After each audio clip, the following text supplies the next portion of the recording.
नमस्कार बच्चों। महाकवि भर्तृहरि द्वारा रचित नीति शतकम के अंतर्गत हम आज दुर्जन पद्धति से संबंधित श्लोकों का अध्ययन कर रहे हैं। दुर्जन यानी बुरे व्यक्ति, दुष्ट प्राणी। महाकवि भर्तृहरि गुण और अवगुणों को बतलाते हुए उनके ग्रहण करने के विषय में निर्देश करते हुए कह रहे हैं। श्लोक देखेंगे। लोभश्चेत अगुणेन किम पिशुनता यद्यस्ति किम पातकै सत्यम चेत तपसा च किम शुचि मनो यद्यस्ति तीर्थेन किम सौजन्यम यदि किम गुणै सुमहिमा यद्यस्ति किम मंडनै सद्विद्या यदि किम धनै अपयशो यद्यस्ति किम मृत्युना। लोभा चेत, लोभ, लालसा, दूसरों के चाहे धन हो या उनकी जो भी चीज़ें हैं, भौतिक सुख सुविधाओं की वस्तुएं हैं, उनके प्रति लालच की प्रवृत्ति यदि किसी मनुष्य में विद्यमान है तो अगुणेन किम, अन्य अवगुणों से कोई प्रयोजन नहीं है। यानी कह रहे हैं कि यदि लोभ है तो अन्य दुर्गुण से क्या प्रयोजन, अर्थात कोई प्रयोजन नहीं है, क्योंकि लोभ ही इस संसार में व्यक्ति को समस्त निंदाओं का पात्र बना देता है।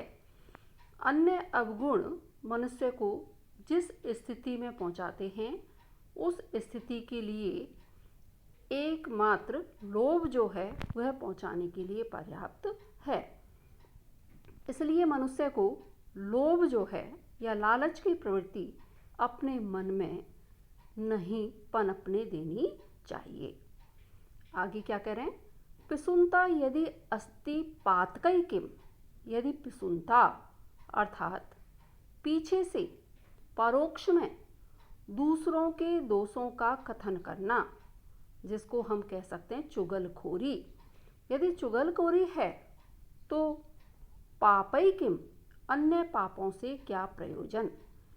अर्थात महाकवि भर्तृहरि कहना चाह रहे हैं कि यदि मनुष्य में पिशुनता या चुगलखोरी की प्रवृत्ति है तो चुगलखोरी की प्रवृत्ति उसकी समस्त पापों का जड़ है।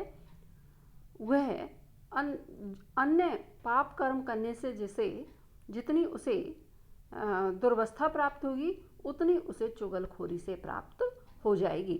इसलिए मनुष्य को चुगलखोरी जो है वह नहीं करनी चाहिए।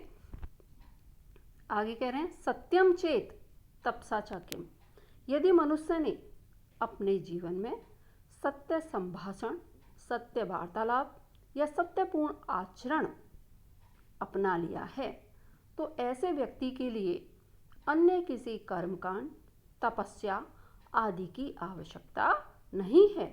क्यों?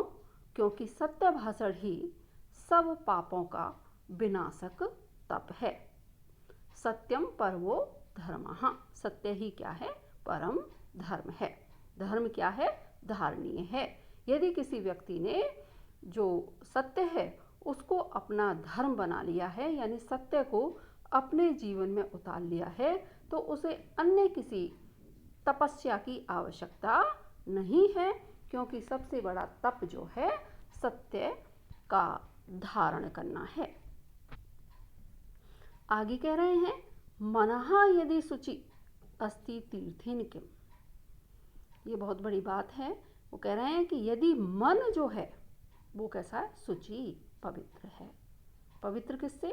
मन में यदि राग, द्वेष आदि की भावना नहीं है, या मन जो है राग, द्वेष आदि भावों से रहित होकर के शुद्ध हो चुका है, तो ऐसे मनुष्य को पुण्य तीर्थों पर जाने की कोई आवश्यकता नहीं है, क्योंकि जिन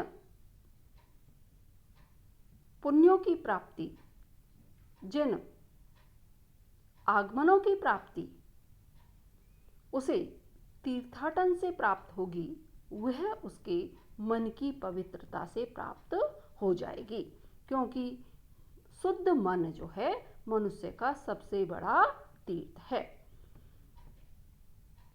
आगे क्या कह रहे हैं? यदि सौजन्यम अस्ति जनेन किम, यदि सज्जनता है,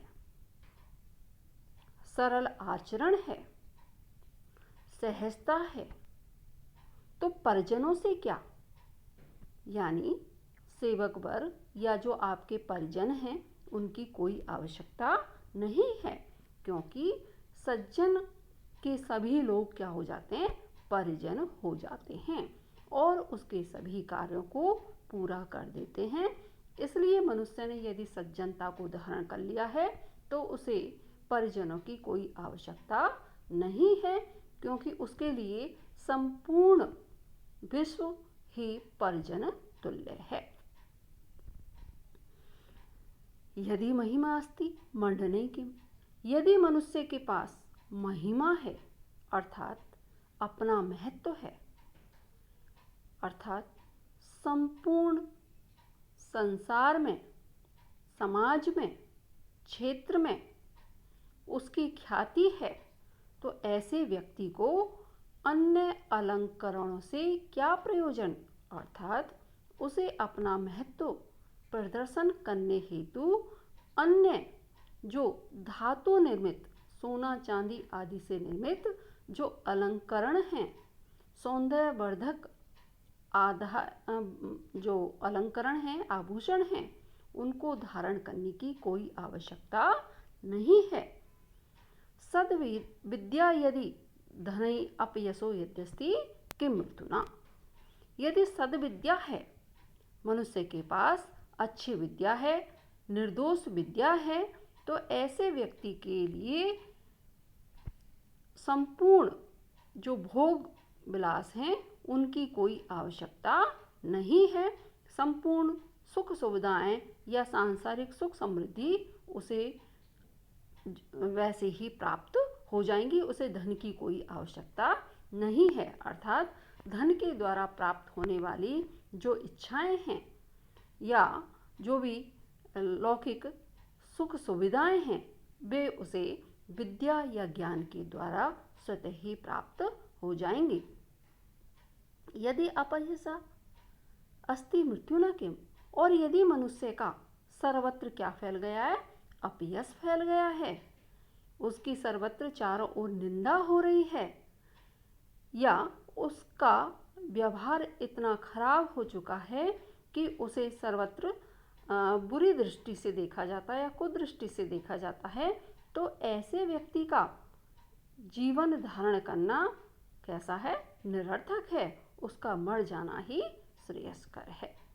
मनुष्य के द्वारा अपने जीवन में किन गुणों का अवलंबन लेना चाहिए, कौन से ऐसे अवगुण हैं जिनका उसे त्याग करना चाहिए, जिससे वह इस संसार में भली भांति जीवन यापन कर सके, यश का भागी बन सके। इस संदर्भ में महाकवि भर्तृहरि के द्वारा उक्त श्लोक में बताया गया है।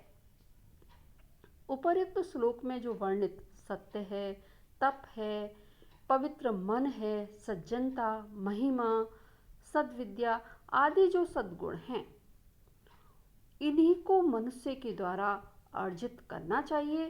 प्रसन्नता, लोभ, चुगलखोरी, मन की अपवित्रता या अपयश का भागी उसे नहीं होना चाहिए, या इन दुर्गुणों से उसको अपने आप को दूर रखना चाहिए।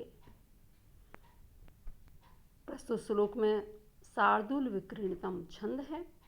शेष अगले व्याख्यान में। धन्यवाद।